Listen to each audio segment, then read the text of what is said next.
Right now, at this very moment, millions of people over 60 are taking their blood pressure medication every single morning, checking their numbers, seeing a perfectly acceptable reading, and slowly doing damage they cannot feel and will not detect until it is far too late. Not because they are careless, not because their doctor is incompetent, because nobody told them that the number they are chasing, the number printed on their prescription, the number their doctor nods at approvingly, was calculated for a body that is 20 years younger than theirs. Let me be direct with you. If you are over 60 and you are managing your blood pressure, there is something happening inside your arteries, inside your brain, and inside your kidneys that your routine checkup is not designed to catch. A specific, documented, and dangerous process that is triggered not by pressure that is too high, but by pressure that has been pushed too low for a body your age. And the terrifying part is that it feels like nothing. It feels like a little morning dizziness. It feels like being slightly foggy before your first coffee. It feels like having to hold the railing on the stairs just for a second. You assumed that was aging. It is not aging. And by the end of this video, you will understand exactly what it is, why it is happening, and what you need to say to your doctor before your next prescription is renewed. My name is Dr. Favor Adeyemi. I have over 10 years of clinical experience, and the question I am answering today is the one most patients over 60 have never thought to ask. Not what is your blood pressure, but what should your blood pressure actually be for a body your age, with arteries your age, and a brain that depends on adequate pressure to stay sharp? The answer is not 120/80, and I can prove it. There is a concept called the J-curve effect that the medical system rarely has time to explain in a 7-minute appointment. It may be the single most important thing about your cardiovascular health right now. We are going to get there. Stay with me. Every section of this video builds on the last, and the part that will change how you think about this is coming in the middle. Do not skip it. To understand why the number on your prescription may be wrong for your body, you first need to understand where it came from. And the history is more uncomfortable than most people realize. The 120/80 standard was not discovered through studies of older adults. It was built on research conducted largely on middle-aged populations, people in their 40s and 50s, and then handed across age groups as though human biology stays the same between 45 and 72. It does not. The logic behind the standard was sound for the population it was tested on. Lower blood pressure reduces strain on vessel walls. Less strain means fewer heart attacks and fewer strokes. For a 48-year-old with flexible, elastic arteries, this holds true. Lower is better. The evidence is clear. But here is the biological reality that standard ignored. After 60, your arteries change. Not because you did something wrong, not because of poor diet or lack of exercise alone, but because of age itself. The protein collagen accumulates in vessel walls. Calcium deposits build gradually. The smooth, elastic lining that could expand and contract with every heartbeat at 45 becomes progressively stiffer. Your arteries begin to behave less like a flexible garden hose and more like a rigid pipe. And a rigid pipe requires more pressure to push blood through it, particularly blood flowing upward against gravity, all the way from your heart to the top of your brain. This is not disease. This is documented, normal aging physiology. And when medicine applies a blood pressure target designed for elastic, middle-aged vessels to stiffened, older ones, the consequences are real, they are measurable, and in too many cases, they are irreversible. The 2025 joint guidelines from the American Heart Association and the American College of Cardiology recommend a target of below 130/80 for most adults. That guideline reflects strong population-level evidence. I am not dismissing it. I use it as my starting point. But there is one word in that guideline that almost nobody reads carefully. The word is most, not all. Most. Because for a significant portion of adults over 60, particularly those who are frail, who have a history of falls, who have documented arterial stiffness, or who feel dizzy or foggy when they stand, pushing to that target creates a new and different problem that the research on younger patients was never designed to detect. I want to tell you about a patient I will call Margaret. Margaret was 71 years old, retired school teacher, organized, disciplined, careful about her health. She walked every morning. She cooked her own meals. She attended every appointment without fail. By every standard metric, she was a model patient doing everything right. Her blood pressure had been running around 148/84. Her doctor, following current protocol, added a second antihypertensive medication to bring it down toward the 130 target. 6 weeks later, her reading sat at 118/72. Her doctor was satisfied. The number had improved. The chart looked good. Margaret did not feel good. She came to see me because she could not name what was wrong. She was not sick in a way she could point to, but she was foggy every morning in a way she had never experienced before. She had nearly tripped on her front step twice in 2 weeks. She felt lightheaded the moment she stood up from her armchair. She had quietly stopped her morning walk because she did not trust her own legs on the pavement. 3 doctors had told her this was normal. 3 doctors had looked at her chart, seen a blood pressure reading of 118/72, and said she was doing well. When I measured her blood pressure lying down, and then immediately measured it again as she stood, a simple test that takes less than 3 minutes and is performed in a vanishingly small percentage of routine appointments, her systolic pressure dropped 24 points the moment she moved from lying to standing. 24 points. That is called orthostatic hypotension. Her brain was being briefly starved of blood flow every single time she stood up. And nobody had caught it because nobody had looked for it. We adjusted her medications carefully, working with her own doctor, and shifted her target to a range appropriate for her actual biology, not the population average biology of someone 2 decades younger. The fog cleared within 2 weeks. The dizziness stopped. She went back to her morning walk. At her follow-up appointment, she told me something I have not forgotten. She said, "The number on the machine looked better, but I felt like I was disappearing. I just thought that was what getting old felt like." It was not what getting old feels like. It was the wrong target in the wrong body. And she is far from the only patient I have seen in exactly this situation. Now let me explain the biology behind what happened to Margaret, because this is the part nobody takes time to explain, and this is the part that changes everything. It starts with the J-curve. When researchers map cardiovascular risk against blood pressure on a graph, they expect to see a straight line. Higher pressure, higher risk. Lower pressure, lower risk. Clean and simple. But what the data actually shows in older adults is a J-shape. Risk falls as blood pressure decreases from dangerously elevated levels. That is expected. But then, below a certain threshold, the curve bends upward again. Risk starts to climb. The graph forms a J.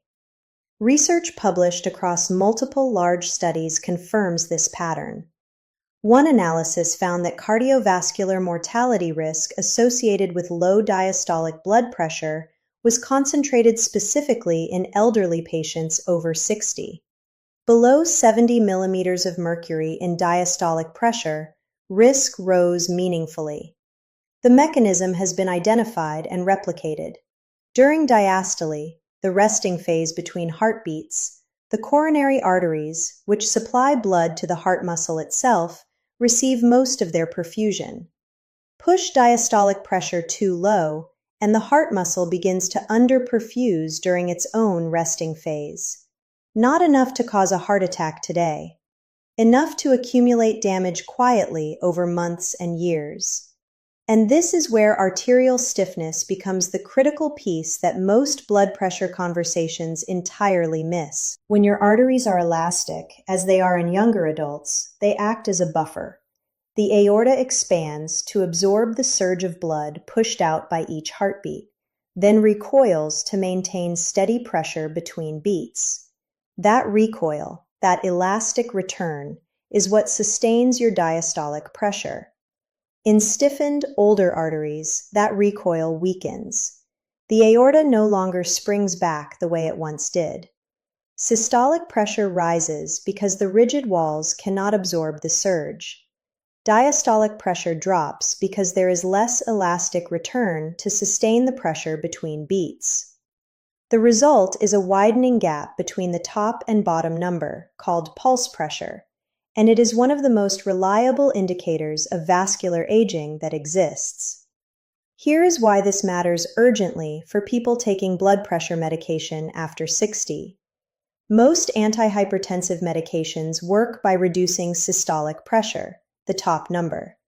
That is what they are designed to do. But in an already stiffened arterial system with naturally declining diastolic pressure, aggressive medication can push the bottom number into a range where coronary perfusion is compromised, where brain blood flow on standing becomes insufficient, and where the kidneys, which require adequate pressure to filter 200 liters of blood daily, begin losing function quietly and without symptoms. A study from a large tertiary hypertension clinic found that diastolic blood pressure below 80 was associated with a 33% increased risk of cardiovascular outcomes, including ischemic heart disease and heart failure in treated hypertensive patients. Not a small signal, not a marginal finding, a 33% increase in risk in patients whose charts showed well-controlled blood pressure. The brain is equally vulnerable. Research published in multiple neuroscience and cardiology journals has established a direct, documented association between arterial stiffness, reduced cerebral blood flow, and cognitive decline. When stiffened arteries fail to deliver adequate, consistent blood flow to the brain's small vessels, white matter begins to deteriorate. Executive function slips. Processing speed slows. Memory becomes unreliable. And because it happens gradually, over years, most people, and most doctors, attribute it entirely to aging. It is not entirely aging. A significant portion of what we call cognitive aging in people over 60 is vascular in origin. And a significant portion of that vascular damage is driven by blood pressure that has been pushed below the threshold that a stiffened, older cardiovascular system can safely tolerate. This is the part in the middle I promised you. This is the piece that changes how you should think about every blood pressure reading you take from this point forward. Before I give you the real numbers and the 3 questions you need to take to your doctor, I want to ask you something directly. When your doctor measures your blood pressure, do they take it lying down and then again standing? Yes or no? Leave your answer in the comments below right now. Because in my clinical experience, the overwhelming majority of patients over 60 have never had that 2-position test performed at a single appointment. And your answer will shape exactly what I cover next in this series. I read every comment. Tell me. So what blood pressure should you actually be aiming for after 60? Here is the honest answer that the best physicians give, and it is the one I give my own patients. It depends on who you are specifically. But that is not a non-answer.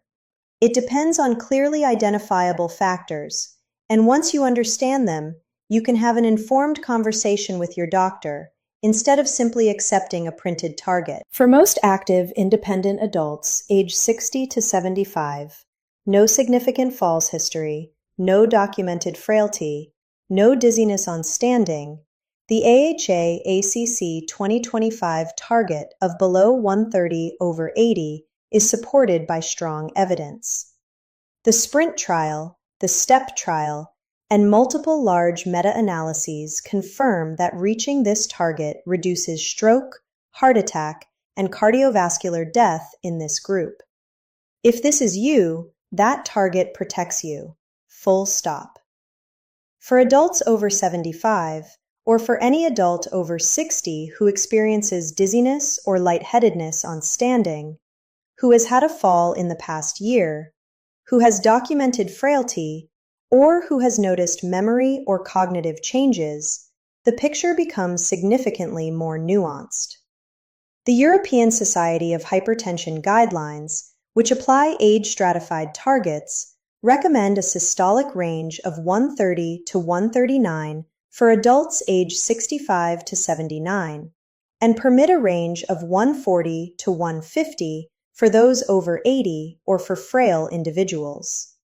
That higher range is not a concession to inadequate treatment. It is biology-appropriate medicine that accounts for what a stiffened arterial system actually needs to function safely. The number that matters most, and that most patients over 60 have never tracked, is not the reading on the machine in the clinic. It is the difference between your lying down reading and your standing reading. A drop of more than 20 points in systolic pressure upon standing is the clinical definition of orthostatic hypotension. It affects between 10 and 30% of older adults. Research involving over 49,000 individuals confirmed it carries a 73% higher risk of falls. And a fall in a person over 60 is not a minor inconvenience. Hip fractures in this age group are associated with a 5-fold increase in 1-year mortality. These are not rare statistics. These are the daily consequences of a blood pressure target that was applied without accounting for what happens the moment the patient stands up. Here is what I want you to write down before this video ends. 3 questions. Bring them to your next appointment. Read them from your phone if that is what it takes. Question 1. Can you measure my blood pressure lying down and then standing to check for orthostatic hypotension? That test takes 3 minutes. It detects the problem that no sitting-only reading will ever reveal. Question 2.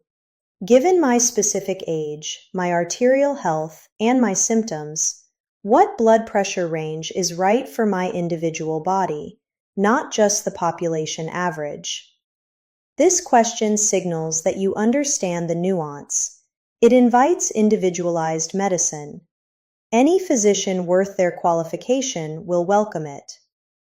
Question 3. Could any of my current medications be contributing to dizziness, lightheadedness, or cognitive fog? Orthostatic hypotension in older adults is frequently caused or worsened by medication. Diuretics, beta blockers, calcium channel blockers, AC inhibitors, and some antidepressants all carry this risk, especially when combined. Your full medication list deserves a review with someone who looks at everything together, not each drug in isolation. 3 questions, 1 appointment. The potential to change the quality of your care for years. Margaret came back 4 months after we adjusted her treatment. She had not fallen. The dizziness on standing was gone. She was walking every morning again, 45 minutes, the same route she had walked for years. And the cognitive fog she had quietly accepted as the price of getting older had lifted completely. Her blood pressure was reading around 138/76. Not 118, not the number her doctor had originally celebrated, but the right number. The number at which her particular body, her 71-year-old arteries, her aging but still functioning cardiovascular system, could deliver adequate blood to her brain, her kidneys, and her heart muscle without triggering a crisis every time she stood up from a chair. She said something I find myself returning to whenever I see a patient in a similar situation. She said, "I spent 2 months feeling like I was disappearing, and I thought that was just what getting older was supposed to feel like." I need you to hear that sentence clearly, because too many people over 60 are living a quieter, diminished version of their life, less sharp, less steady, less certain on their feet, and attributing every bit of it to age. Some of it is age, but a meaningful, measurable, and reversible portion of it is the wrong blood pressure target running in the wrong body without anyone stopping to ask the right questions. You are not supposed to feel foggy. You are not supposed to hold the railing on your own stairs every morning. You are not supposed to hesitate before standing up. These are not the inevitable taxes of living past 60. They are signals, and now you know what they may be signaling. Let me bring everything together before you go, because I want you leaving this video with complete clarity. The real truth about blood pressure after 60 is this. The 120/80 standard was built on research conducted in middle-aged adults. It is a reasonable population level starting point, but it is not automatically right for everybody over 60. After 60, normal arterial stiffening changes what your cardiovascular system needs. Arteries that can no longer recoil elastically between heartbeats produce lower diastolic pressure naturally. Aggressive medication that pushes this lower still can deprive your coronary arteries, your brain, and your kidneys of the perfusion they require to function. The J-curve effect is real and documented. Below a certain diastolic threshold, particularly in older adults with existing coronary disease or arterial stiffness, cardiovascular risk does not keep falling. It rises again. Orthostatic hypotension, the dangerous drop in pressure when you stand, affects up to 30% of older adults and is associated with a 73% higher fall risk. It is almost never detected unless someone specifically tests for it with a lying to standing measurement. Ask for that test by name. For most active adults aged 60 to 75, the below 130/80 target is well supported by evidence. For adults over 75, or anyone with frailty, falls history, or dizziness on standing, a higher individualized range, guided by a physician who knows your complete picture, may be not just acceptable, but essential. Your 3 questions for your next appointment: line to standing blood pressure test, individualized target discussion, and a full medication review for orthostatic contributors. Write them down. Use them. Now, I genuinely want to hear from you. Have you ever felt dizzy, foggy, or unsteady and simply assumed it was aging? And has your doctor ever measured your blood pressure in both positions? Leave your answer in the comments. I read every single response, and what you share genuinely shapes what I cover next. If this video gave you something useful, please share it. Not for the channel, for the person in your life who is over 60, who is faithfully taking their medication every morning, whose numbers look fine on paper, and who has no idea that fine on paper may not mean fine in practice. That share could matter more than you know. Subscribe for more honest conversations about health after 60. Next time, we are going to cover the 5 blood pressure medications most commonly prescribed to older adults, and the specific cardiac and cognitive side effects that almost nobody is warned about at prescription time.